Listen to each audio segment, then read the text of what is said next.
Bonjour à toutes, bonjour à tous. Bienvenue pour notre webinaire d'aujourd'hui qui sera dédié donc à la préparation avec Microsoft 365 avant de passer à leur outil d'intelligence artificielle Copilot. Le webinaire sera animé par Kevin Carlens, qui est notre manager cloud public, et Pierre Laquet, notre account manager, qui est spécialisé dans toute la suite de produits Microsoft. N'hésitez pas à poser vos questions tout au long du webinaire dans l'onglet questions que vous trouverez et on passera en revue toutes les questions à la fin du webinaire. Voilà, Kevin, Pierre, je vous laisse la parole. Merci Magali. Donc au niveau de l'introduction, donc comme Magali le disait dans cette première partie, on va parler de la nécessité de sécuriser votre tenant Office 365, en gros votre portail Office 365, avant d'utiliser Copilot, et on va voir pourquoi et quelles sont les possibilités pour sécuriser Copilot.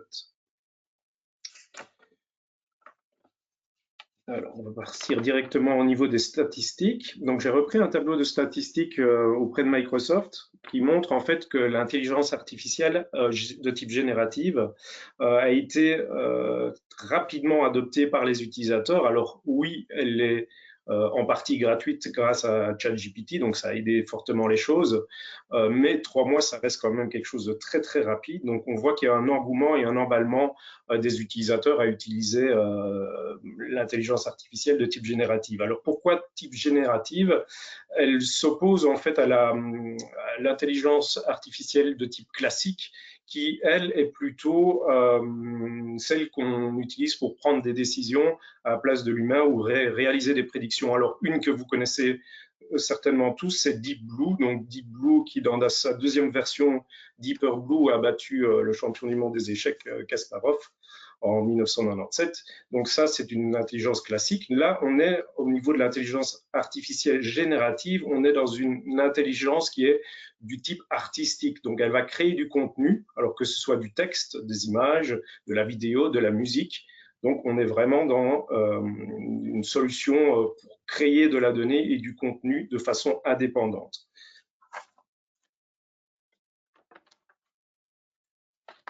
Alors, je parlais d'emballement, effectivement, il y a un emballement. Pourquoi? Parce que d'un côté, il y a des besoins, les gens éprouvent des difficultés à accomplir leurs tâches de travail, et donc il y a une volonté et il y a un enthousiasme, en fait. On remarque que les gens sont prêts et veulent, en fait, utiliser ces outils pour améliorer leur productivité.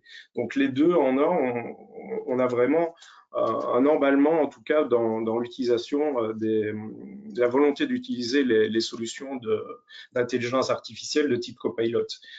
Pour la petite parenthèse, c'est la première fois en 15 ans où j'ai des demandes avant que les licences ne soient disponibles sur le marché. Donc, c'est la preuve qu'il y a une volonté des utilisateurs finaux à vouloir utiliser ces outils d'intelligence artificielle. La partie Teams aussi est très importante. Donc, comme on le voit sur l'encart au milieu de l'écran, l'augmentation de Teams par rapport à 2020 a triplé en fait. Et clairement, Copilot associé à Teams permet de faire des comptes rendus de réunions qui sont automatisés, auxquels vous pouvez mettre des curseurs plus ou moins à gauche ou à droite selon la direction dans laquelle vous voulez que le compte rendu de la réunion soit effectué. Un petit texte en bas de page aussi qui annonce que potentiellement l'intelligence artificielle pourrait remplacer les tâches que les utilisateurs font de manière automatique. Donc ça a clairement un gain de productivité assez important. Donc un outil puissant.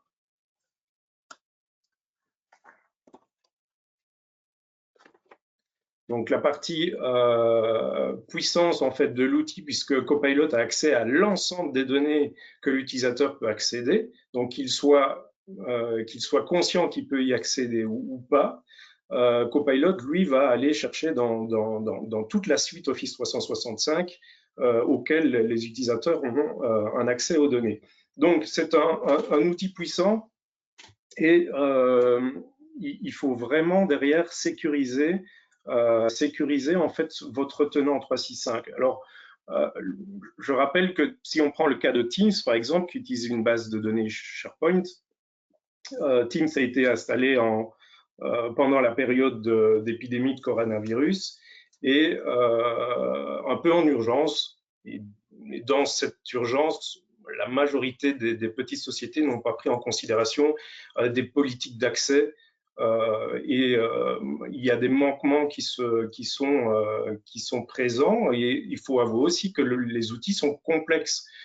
Il suffit de penser à toutes les façons dont l'utilisateur peut accéder aux données. On a des autorisations directes, des autorisations de groupe, des autorisations locales avec SharePoint, des accès invités, des accès externes, des accès publics. Donc tout ça, en fait, c'est un monde complexe qu'il faut bien gérer pour éviter d'avoir des pertes de données ou même donner des accès à des données à l'extérieur de la société. Alors, l'intelligence artificielle est aussi utilisée par les hackers pour faire des phishing qui sont plus en ligne et mieux fait par rapport à votre façon de travailler. On ne parle pas des deepfakes aussi qui sont liés à l'intelligence artificielle de type générative. Donc voilà, tout ça, c'est pour vous faire prendre conscience qu'il est important de sécuriser votre tenant Office 365. Alors si on parle du produit en lui-même, du produit Microsoft 365, qui est une base pour pouvoir utiliser Copilot, on va retrouver dans les bénéfices de la solution 365, en fait, tous les outils de collaboration que vous pouvez avoir, Exchange pour la partie mail, pour la partie données et fichiers, vous avez SharePoint pour le partage et la collaboration dans les fichiers, vous avez toute la partie communication avec Teams, la vidéoconférence, le chat, et tout ça dans un seul et même package qui s'étend, on va dire, de 20 à 40 euros selon le type de société qui va réserver les licences Office 365. Donc dans cette partie-là, évidemment, on a un gros package de sécurité et c'est ce qu'on va voir avec Kevin. Donc on va rentrer un peu plus en détail au niveau technique et je laisse la main à Kevin pour faire cette présentation. Merci Pierre. Alors ici, on va essayer d'aborder les fondamentaux de sécurité de Microsoft 365. On va partir d'une manière très globale pour ensuite regarder un peu plus dans le détail quels sont les mécanismes possibles. Donc on a 4 piliers. Premier pilier qui est l'identité, donc c'est tout ce qui est lié et a trait à l'authentification de l'utilisateur. On va avoir les appareils, donc que ce soit vos smartphones, vos ordinateurs portables. On aura les applications. Donc, les applications, c'est quoi? On a parlé de Microsoft Teams, de SharePoint, d'Exchange Online. C'est tout ce qui est à trait au SaaS Microsoft. Et enfin, on aura les documents. Donc, c'est ce qui est stocké dans vos applications SaaS, typiquement des documents Word, Excel, PowerPoint, des PDF dans SharePoint ou dans Microsoft Teams. Alors, au niveau de l'identité, on va avoir typiquement ce qu'on appelle de l'authentification forte. On va avoir des mécanismes de réinitialisation du mot de passe pour faciliter la réinitialisation en self-service par les utilisateurs. De l'accès conditionnel, on le verra dans la suite de la présentation, mais l'accès conditionnel, c'est un peu l'élément hyper important de la plateforme identité, c'est de pouvoir dire OK, je vais donner accès à une ressource, mais sous condition que cette personne est bien vérifiée et qu'elle possède par exemple d'un périphérique qui est corporate ou qui appartient à l'entreprise. On va parler de groupe dynamique, donc ça va permettre une certaine flexibilité sur l'affectation de features dans Microsoft 365. D'un point de vue appareil, on aura toute une partie Defender avec de l'antivirus, mais pas que. Alors, on a l'avantage que Microsoft Intune, donc, qui est inclus dans de nombreux packs Microsoft 365, permet d'effectuer une gestion centralisée de la plateforme et des différents périphériques que vous avez.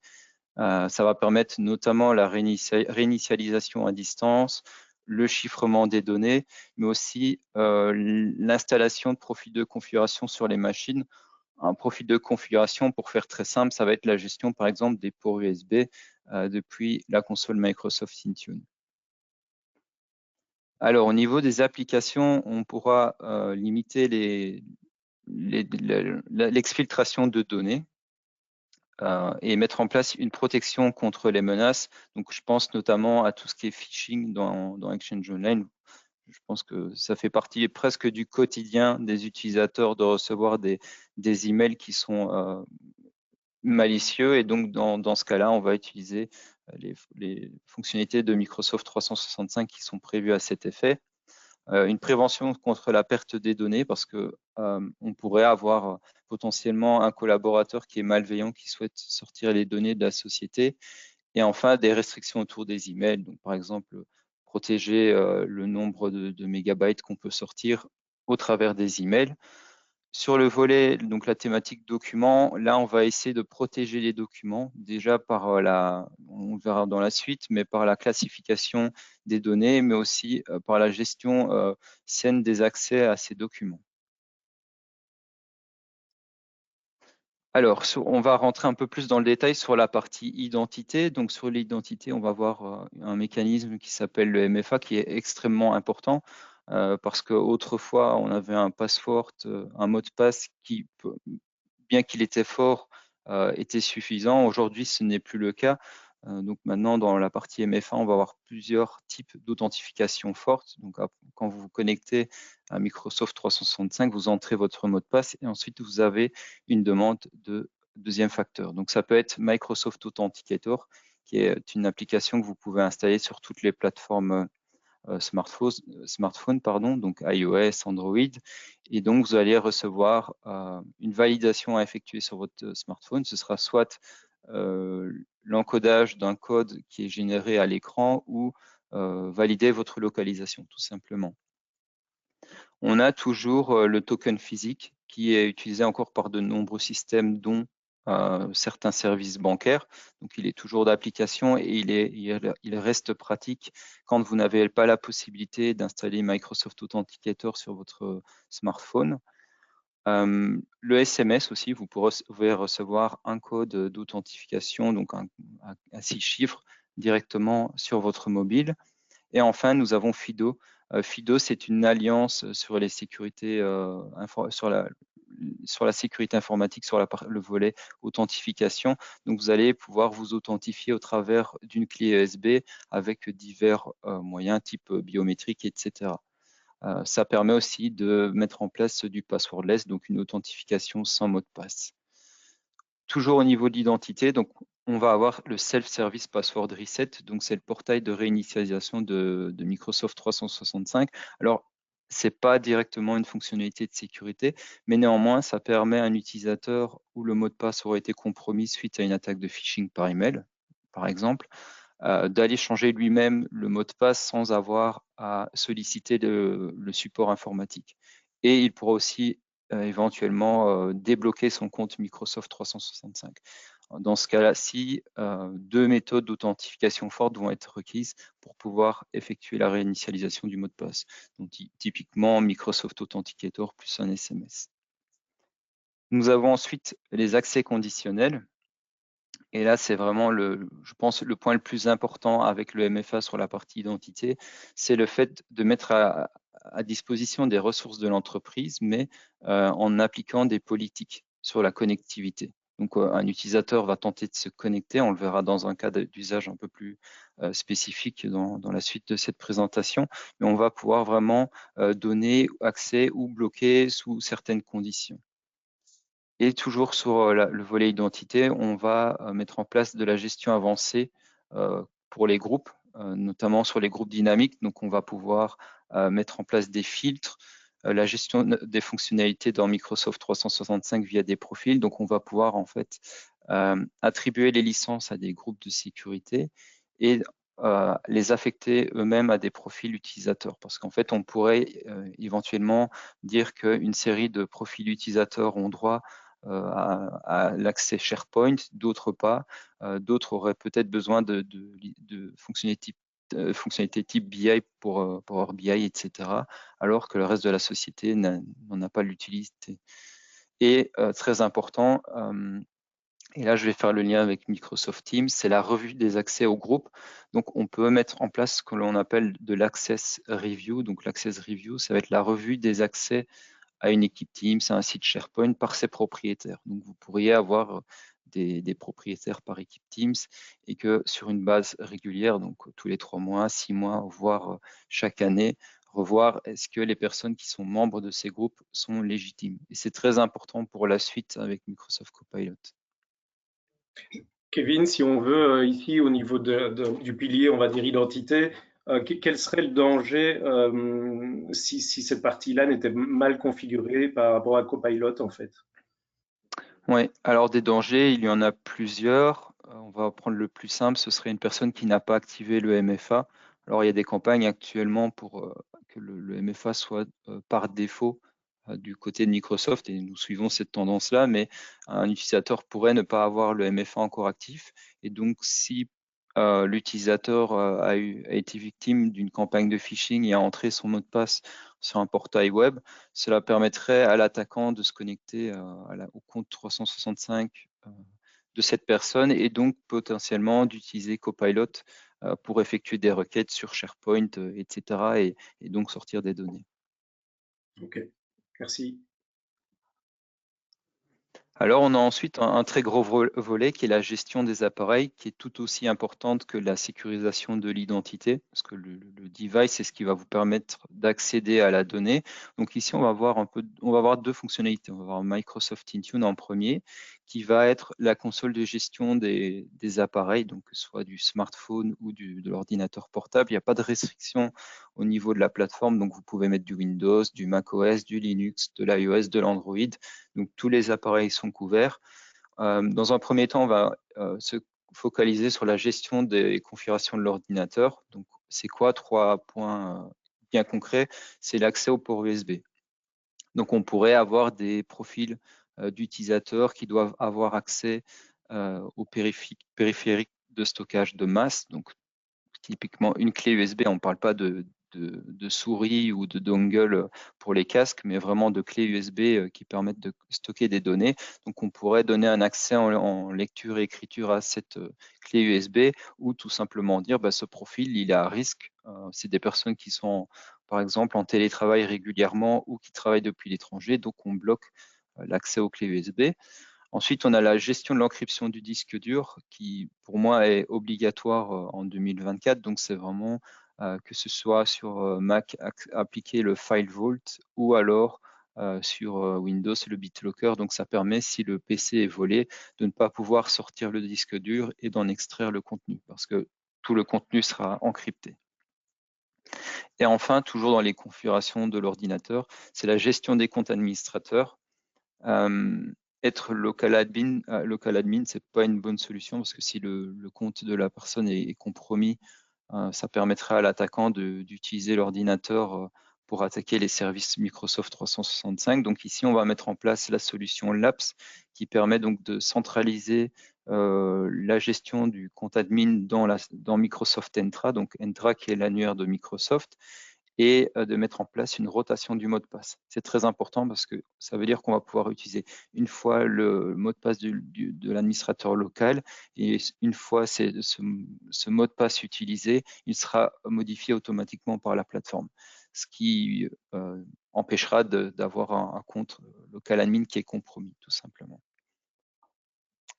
Alors ensuite, on va voir la gestion des applications. Donc c'est important parce qu'on va pouvoir whitelister, mettre à disposition à la société un nombre d'applications qui aura été identifié avec des versions spécifiques qui ont été potentiellement patchées suite à une faille de sécurité.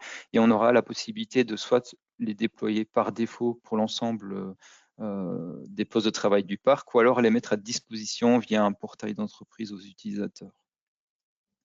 Autre volet très important, c'est la gestion de la conformité. Donc, on va mettre en place des polices qui vont vérifier un certain nombre de critères type l'antivirus. Est-ce qu'il est bien installé? Est-ce que ses définitions sont à jour? Est-ce que le système d'exploitation, ici dans notre cas Windows, est-il bien à jour? Donc, est-ce qu'on a bien fait les mises à jour chaque mois? Si pas, est-ce qu'on peut mettre en place une remédiation?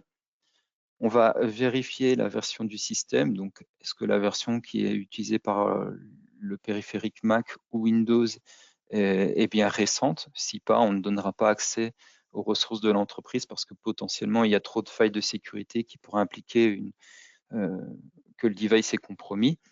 Et enfin, le cycle de vie de l'appareil, c'est important de le gérer. Donc, on peut très bien mettre en place des règles qui vont dire, après 3 mois, tout device qui n'aura pas contacté cette plateforme Microsoft Intune ne sera plus autorisé et considéré comme un appareil du parc informatique. Et enfin, gestion des smartphones, on a 2 possibilités. On va avoir les devices corporate, donc qui appartiennent à l'entreprise. Donc là, c'est très simple. Tout est géré par le prestataire informatique de la société. Ou alors les devices personnels, donc le BIOT pour Bring Your Own Device, et ça va permettre, par exemple, d'utiliser Microsoft Teams sur votre smartphone, parce que vous devez dialoguer avec vos collègues depuis votre smartphone personnel, mais néanmoins, ça implique qu'on pourrait sortir des données de Microsoft Teams sur le smartphone personnel. Donc pour ça, on va mettre en place une police de protection qui va être un peu la barrière entre les données personnelles et les données professionnelles. Donc on pourra par exemple dire on empêche le copier-coller des données professionnelles vers le personnel et des captures d'écran. Donc ce sont des mécanismes très importants. Alors toujours sur la partie appareil, on va mettre en place Defender ou toute autre solution de défense, donc la protection antivirus qui est utilisée depuis de longues dates, mais pas que, il y a aussi le filtrage web, donc on va pouvoir dire whitelister ou blacklister des URL, des catégories de sites qu'on ne souhaite pas de rendre disponibles depuis les appareils de la société. Autre mécanisme très important, c'est la détection des vulnérabilités sur les appareils. Donc, on a énormément d'applications. Il peut y avoir des vulnérabilités sur Microsoft Windows, mais aussi dans vos applications. Je pense notamment à Microsoft Edge et Google Chrome qui partagent une base commune et qui sont sujets à de nombreuses vulnérabilités. La plateforme Defender va être capable, elle, de vous donner ces logiciels qui sont vulnérables et donc va vous donner des recommandations sur comment améliorer la sécurité autour de vos appareils. Alors, on va passer sur la partie applicative. Donc, pour rappel, les applications, c'est tout ce qui est en mode SaaS chez Microsoft. Donc, ça va être notamment Microsoft Teams, SharePoint, OneDrive, Outlook avec de l'Exchange Online. Donc, qu'est-ce qu'on va tenter de faire? C'est protéger les applications. Alors, si on est sur un smartphone, ce sera via la mise en place d'une appli qui s'appelle le Company Portal. On va en mettre des Application Protection Policy qui vont, comme je l'ai dit dans la slide précédente, empêcher la copier-coller des données professionnelles vers les données personnelles.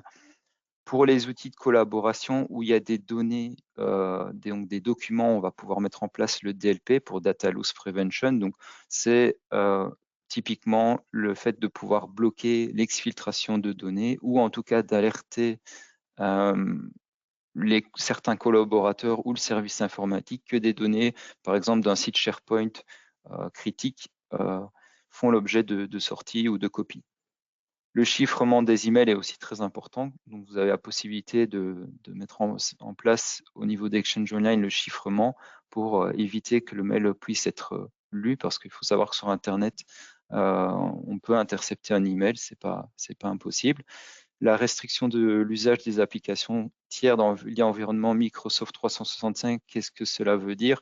Ça veut dire qu'aujourd'hui, si vous allez dans votre Teams, vous allez voir que vous avez accès à un grand nombre d'applications tiers type Adobe, donc il serait potentiellement possible de déplacer des données qui sont dans Teams vers Adobe Cloud et donc de les sortir. Donc là, on va mettre en place une restriction sur les applications et une whitelist tout simplement. Il y a une intégration possible de toutes les applications SaaS externes dans Microsoft pour l'authentification. Donc, je m'explique. Par exemple, vous avez une application SaaS type Salesforce qui va vous permettre donc, de faire votre gestion de portefeuille. Vous avez la possibilité de faire de l'authentification avec Microsoft 365 dans Salesforce et d'y apporter vos règles d'accès conditionnelles. Donc, les règles d'accès conditionnelles qui vont, par exemple, dire très bien, le collaborateur, il est en dehors de l'Europe, donc je ne veux pas lui donner accès à mon SaaS Salesforce. Et enfin, la gestion des partages externes pour les outils collaboratifs. Là, on est typiquement dans du SharePoint et dans du Teams. Il y a peut-être certaines équipes Teams et donc le contenu associé qui ne doit pas être partagé à l'extérieur. Et donc, on va mettre en place des règles à ce sujet. Le dernier pilier, qui est peut-être le pilier qui est le plus complexe à mettre en place parce que ça demande beaucoup de gouvernance et d'accompagnement. Donc, ça va être le déploiement du service Azure Information Protection, donc qui est un IRM. Donc, ça va permettre de protéger les documents dans Microsoft 365 sur base de labels, donc d'étiquettes qu'on va mettre sur les documents, sur les dossiers, sur les fichiers, etc. Alors, ça se passe notamment dans les outils collaboratifs SharePoint, Teams et OneDrive, mais vous pouvez le faire aussi sur un file serveur traditionnel où vous allez mettre en place un connecteur qui va faire le lien avec Microsoft Purview, qui est ici utilisé pour Azure Information Protection. Donc, l'objectif ici, c'est gérer l'accès à vos données et c'est aussi surveiller de manière continue l'accès à vos données en donnant accès par département, catégorie ou groupe de sécurité, l'accès à vos données d'entreprise. Donc ici, on va aborder le Zero Trust dans des cas bien concrets. Donc le premier cas, c'est Pierre, en fait, tout simplement, qui est à l'étranger avec son ordinateur portable. Donc ordinateur portable qui appartient à l'entreprise, bien sûr, ce n'est pas un appareil personnel. Et en fait, tout simplement, il veut se connecter à SharePoint Online. Et donc, on va essayer au travers de ce use case, comprendre comment fonctionne le conditional access. Donc, on a sur l'image 3 catégories dans le conditional access. On a les signaux, on a la règle d'accès conditionnel et ensuite, on a l'accès à la donnée. Donc, les signaux, c'est quoi? C'est ici, dans notre cas, ça va être Pierre. Donc, Pierre est un utilisateur, il peut faire partie d'un ensemble d'utilisateurs, donc d'un groupe. Il a une localisation, donc là, qui est un pays en dehors de l'Europe. Il a un périphérique, donc on sait que son périphérique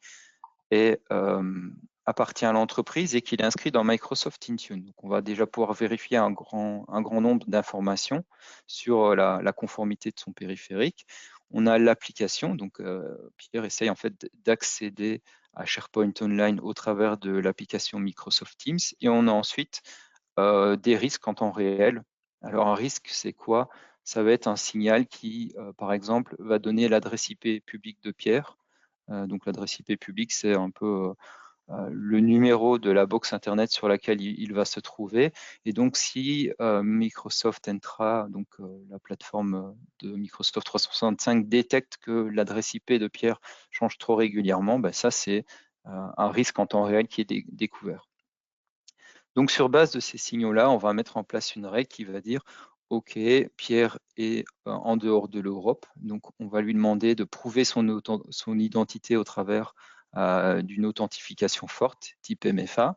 Donc ça donne un premier accès, mais pour que l'accès soit valide et on passe à la dernière étape qui est la visualisation des données, on va vérifier que Pierre est bien sur son device corporate et pas sur un PC kiosque dans un cybercafé, par exemple. Donc, qu'est-ce qu'on va faire? C'est qu'on va regarder que, le device est bien dans Entra ID, donc l'annuaire de Microsoft, et 2, que celui-ci a bien été mis à jour dernièrement. Et donc, sur base de ça, dans le schéma, on va avoir un Allow Access, donc autorisation de l'accès, et donc possibilité d'avoir accès aux données. Dans le cas contraire, si Pierre avait prouvé son identité avec le MFA, donc Microsoft Authenticator ou un token, mais qu'il était sur un device qui n'appartient pas à la société, il aurait eu un block access. Alors, le Zero Trust, ça s'applique aussi à Copilot, parce que donc l'objectif de ce webinaire, c'est de se préparer à Copilot. Donc, on va avoir un peu 7 plans d'action sur lesquels se protéger pour tirer pleinement profit de la solution sans se mettre à risque. Donc, le premier point, ça va être la protection des données. Protection des données, on en a parlé dans la slide précédente. C'est quoi? C'est de mettre en place une politique d'étiquetage des documents afin d'identifier à quel département appartiennent ces documents-là et aussi de voir régulièrement les accès à ces documents. Ensuite, on aura la stratégie d'identité et d'accès. Donc là, ça va être prévenir l'usage malveillant de Copilot. Donc Pierre avait posé la question, quel serait le risque donc, sur la partie identité d'être compromis et comment. Ici, typiquement, ça va être la mise en place d'authentification forte avant d'avoir accès à Microsoft Copilot. Ensuite, point 3, donc les stratégies de protection des applications. Vous pourriez accéder à Copilot depuis un smartphone. Et donc, dans ce cas-là, qu'est-ce que l'on va faire? C'est, dans le cas d'un smartphone qui n'appartient pas à la société, donc un BIOD, on va donner la possibilité d'avoir accès à Teams, parce que Copilot est intégré dans Teams, mais on empêchera, par exemple, l'exfiltration du contenu géré par Microsoft Copilot via des Application Protection Policies. Alors, on aura aussi la gestion et la protection des appareils. C'est tout simplement s'assurer que Copilot n'est pas accessible en dehors des postes de travail corporate, donc des smartphones ou des laptops de la société. Et si besoin, si c'est du BIOD, comme on l'a expliqué au point 3, ce sera mise en place de protection via des polices. Ensuite, on a la protection contre les menaces. Donc là, ça va être mise en place de polices pour réduire la surface d'attaque sur un PC Windows. Donc sur un PC Windows, quand vous l'achetez, vous le faites installer en Windows 11, vous avez énormément de services qui sont provisionnés et qui ne sont pas utiles. Je pense par exemple au Microsoft Store, n'importe qui, même sans être local administrateur, va pouvoir installer des applications via le store. Tout simplement parce que ces données s'installent dans le profil utilisateur. Donc, on va mettre en place des polices pour réduire la surface d'attaque. Donc, la surface d'attaque, ce sont tout ce qui est les services liés à Microsoft. En 6e position, donc, on aura la collaboration sécurisée. Donc là, typiquement, c'est s'assurer que dans SharePoint ou dans Teams, on ne puisse pas partager les données à l'extérieur ou tout simplement dans Teams, vous avez la possibilité d'inviter des personnes externes. Et donc, il s'agit de s'assurer que les personnes externes n'ont pas accès au contenu de l'équipe. Et enfin, donc, le droit d'accès sur les données, c'est le point le plus important parce qu'en fait, Copilot vous allez pouvoir demander à Copilot de retrouver des informations sur un sujet bien spécifique. Il va être capable d'interroger Teams, SharePoint, tous les services SaaS Microsoft et de récupérer potentiellement des données. Donc, il s'agit de vérifier sur une base régulière les accès de vos collaborateurs dans Teams, SharePoint, dans les boîtes mail aussi partagées. C'est très important. Parce que potentiellement, si vous avez accès à une équipe Teams ou à un SharePoint avec des documents dont vous n'avez pas la connaissance, vous pouvez potentiellement sortir les données qui ne seraient pas adressées à votre profil de collaborateur.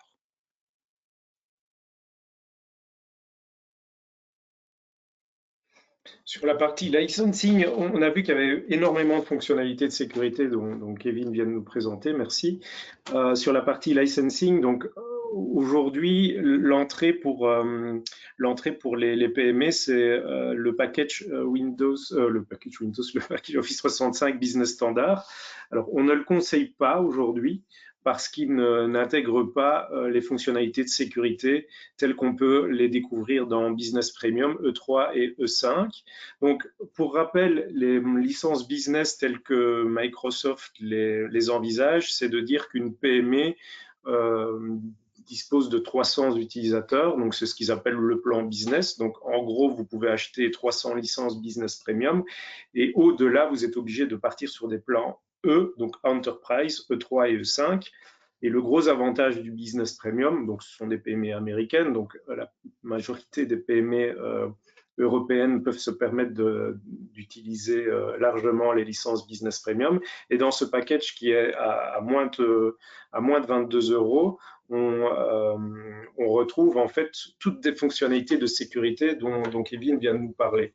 Et on peut même comparer avec le plan E3 qui est au final légèrement inférieur en termes de fonctionnalités que le business premium qui s'avère un peu plus complet. Donc, si on veut comparer la PME à droit au premium et l'enterprise, la société, la grosse société, on va dire, devrait se diriger vers un plan E5 pour avoir accès à toutes les fonctionnalités dont on vient de discuter aujourd'hui. Alors, le but, c'est pas de rentrer dans tous les détails de ces plans. On peut vous aider à analyser les besoins, bien entendu. Là, on a juste pris quelques critères et fonctionnalités qui sont propres à la sécurité. Si on devait en fait détailler toutes les colonnes au niveau des plans, il nous faudrait 4-5 slides différents. Donc là, c'est un résumé vraiment de la partie sécurité qui vient d'être discutée à l'instant.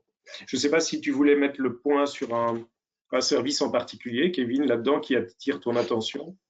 Je vais peut-être repréciser en effet, parce qu'on a discuté de beaucoup de critères de sécurité, de fonctionnalités. Donc en fait, au niveau de donc on a parlé de DLP, hein, c'est la première ligne au niveau des licences, et là on voit que le DLP, donc Data Loss Prevention, donc ça va être le fait d'empêcher l'exfiltration de données, il est disponible dans les 3 plans. Au niveau entre le plan Business Premium et les plans Enterprise, sur la partie e-discovery, il y aura une petite différence sur en fait les temps de rétention sur lesquels on peut retrouver les informations.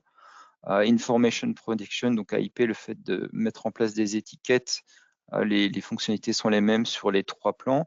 Chose importante, pour la partie Defender, le pack Business Premium dispose du Defender for Business, alors que les autres plans, donc le E3 a du Defender for Plan 1 et du Defender Plan 2 pour le E5. Donc le business est un mix du Defender Plan 1 et Plan 2, tout simplement parce que Microsoft voulait que les PME puissent se disposer d'outils performants en termes de sécurité. Donc ça, c'est important de le savoir. Et donc, je vois que dans notre case Premium, nous n'avons pas une coché Enterprise Mobility and Security. Enterprise Mobility et Security, c'est quoi? Ça va être en fait tout ce qui est sous-jacent, c'est l'accès conditionnel, c'est le fait de gérer en masse l'authentification forte, c'est la revue des accès, mais ça va être aussi la possibilité de mettre en place Microsoft Intune, qui finalement est un élément très central dans notre stratégie, parce que je rappelle, l'accès conditionnel, il va se baser sur l'identité d'un utilisateur, mais aussi sur son device. Donc, on a besoin vraiment de toutes les fonctionnalités pour sécuriser au mieux le tenant. Merci. Donc, je rappelle ici, Business Standard, on ne l'a pas mis. Donc, Business Standard, c'est quoi? C'est la suite Office avec les outils de collaboration, boîte mail, SharePoint, Teams, mais sans les outils de sécurité. Donc, c'est pour ça qu'aujourd'hui, on ne conseille pas à nos clients à vouloir intégrer Copilot dans une solution qui ne permet pas de sécuriser de manière assez concrète leur tenant Office 365. Alors, comment peut-on vous accompagner? Vous avez vu, il y a énormément de points relativement techniques. Donc là, sur la première partie, c'est faire un audit de votre situation actuelle. Kevin, je te laisse peut-être la main puisque c'est plutôt tes équipes. Oui, bien sûr. Donc l'assessment, c'est quoi? En fait, on va vérifier la posture et l'état de santé de la plateforme Microsoft 365 dans sa globalité. Donc on va regarder le Secure Score de Microsoft. On n'en a pas parlé précédemment dans les slides, mais en fait le Secure Score va vous donner sur les 4 piliers un peu le pourcentage, le score que vous obtenez. Donc c'est un pourcentage tout simplement.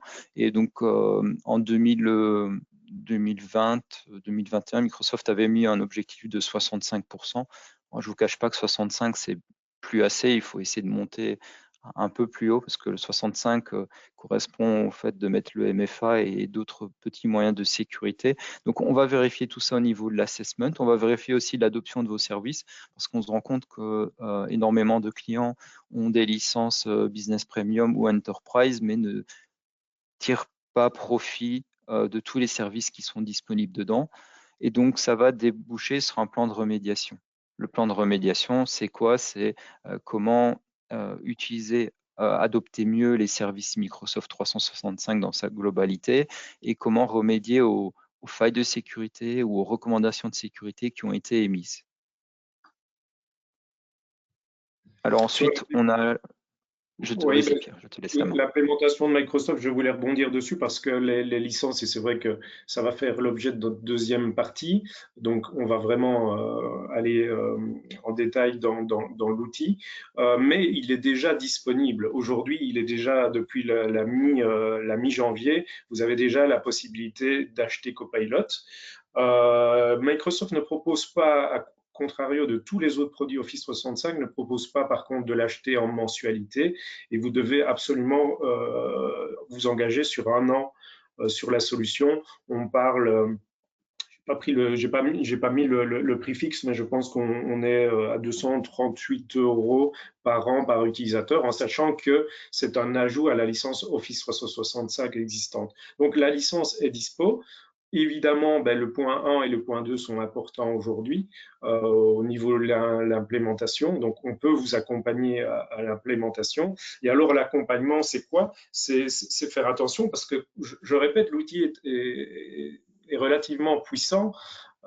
Et donc, il va effectivement donner, il va travailler pour l'utilisateur, mais ça n'empêche que l'utilisateur doit surveiller. On n'est pas à l'abri d'erreurs, on n'est pas à l'abri de. Donc, il y a une automatisation qui se fait, mais il faut conscientiser les utilisateurs qu'en utilisant Copilot, on n'est pas à l'abri d'erreurs en fait qui pourraient passer. Donc, il faut vraiment avoir une vraiment, je pense qu'un accompagnement est nécessaire. On ne peut pas lancer Copilot dans une société sans expliquer à quoi faire attention pour les utilisateurs.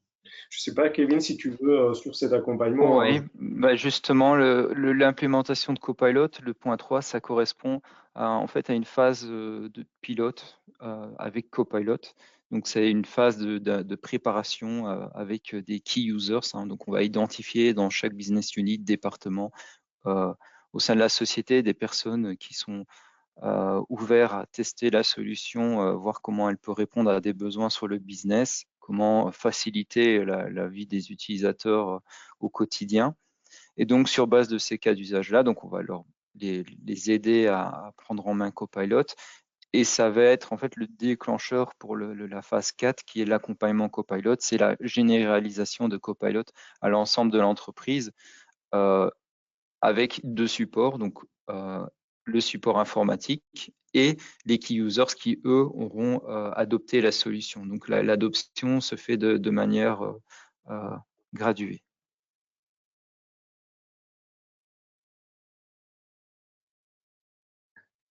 On en vient aux questions. Magali, est-ce que tu as reçu... Merci Kevin pour toutes ces explications. On a reçu quelques questions, n'hésitez pas, il est encore temps de les poser dans l'espace. Alors, il y a eu une question, pour quel plan Copilot est disponible? Donc, vous aviez parlé de Business Premium E3, E5. Donc, si j'ai bien compris, il n'est pas disponible pour le standard? Si, justement, il l'est. Il l'est, mais on préconise de ne pas choisir ce plan pour intégrer Copilot puisque toutes les fonctionnalités de sécurité ne sont pas présentes. Donc, je pense que la question a été posée avant qu'on fasse la présentation de licensing. Donc, il y a moyen d'installer Copilot avec une licence business standard. Donc, c'est vraiment la licence la moins chère au niveau des sociétés. Donc, de toute façon, vous serez obligé d'avoir un package. Vous ne pouvez pas avoir Copilot avec un produit seul Office 365. Donc, le package de départ, c'est standard, mais je le répète, on ne préconise pas d'utiliser ce plan pour déployer Copilot. Une autre question, donc Intune permet-il de gérer d'autres systèmes que Microsoft? C'est correct. Donc, on a fait lors des premières slides de présentation, on avait évoqué les systèmes Windows, donc Microsoft Windows, le macOS, du Linux, de manière un peu plus restreinte pour Linux, et aussi toutes les plateformes smartphones type iOS et Android. Parfait, merci. Une autre question, mais je pense que vous l'avez déjà abordée dans le webinaire, mais au cas où je vous la repose, quels sont les risques d'utiliser Copilot lorsqu'on héberge nos fichiers dans Teams? Alors, les risques, ils sont multiples, mais donc le principal serait par exemple un compte qui est compromis et donc il pourrait utiliser Copilot pour récupérer des données et les exfiltrer. Ok, s'en servir du coup contre la société. Quand tu parles Tout à fait. d'exfiltrer, en fait, tu pourrais, c'est de les compiler et de les. Oui, tout à fait. C'est par exemple poser. Donc, il faut savoir que Copilot ne va pas, et on le verra dans le prochain webinaire, bien sûr, mais ne s'utilise pas comme des recherches Google. Hein. C'est du génératif et donc il va falloir lui poser des questions. Et par exemple, si vous demandez le bilan annuel de la société alors que en fait le compte a été compromis, il va potentiellement aller rechercher tous les documents liés au bilan annuel pour autant que ces fichiers soient hébergés sur le cloud Microsoft 365. Merci. Encore une question par rapport aux mécanismes de sécurité. Donc, quels mécanismes de surveillance sont-ils en place pour détecter les activités suspectes ou violations de sécurité?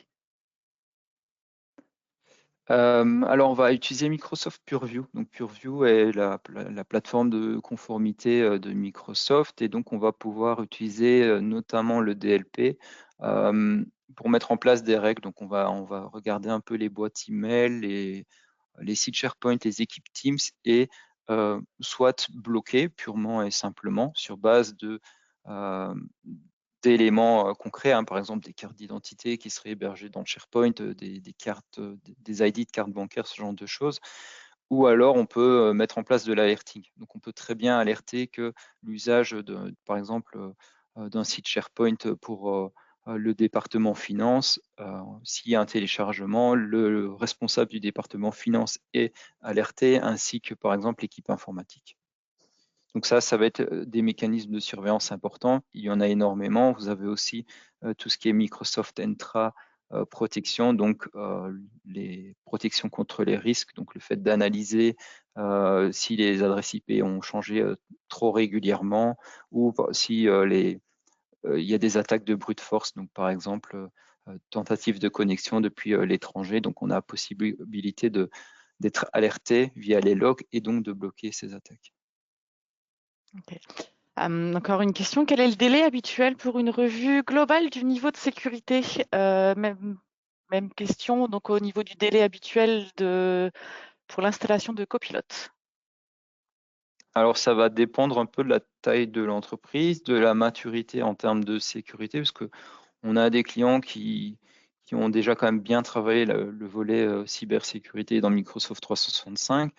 Est-ce que vous avez aussi un Cloud Officer, un CISO? Donc, tous ces composantes-là vont faire que le projet est plus ou moins long, mais ça, on pourrait vous aider très prochainement à justement établir une roadmap pardon, et des milestones sur cette sécurisation.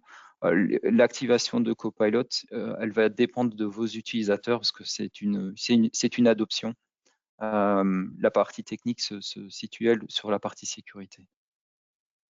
J'imagine, Kevin, que au final, ce sont les PME qui ont plus, les TPE, PME qui ont plus à faire parce que dès qu'on a une équipe informatique en interne, on a quand même un suivi plus fréquent de la partie sécurité dans Office 365. Donc, plus les PME au final qui utilisent de l'Exchange Online, du Teams, bon, on en parlait, hein, de la pandémie et du fait qu'on ait un peu installé ça en urgence. J'imagine qu'on a deux profils de sociétés différentes.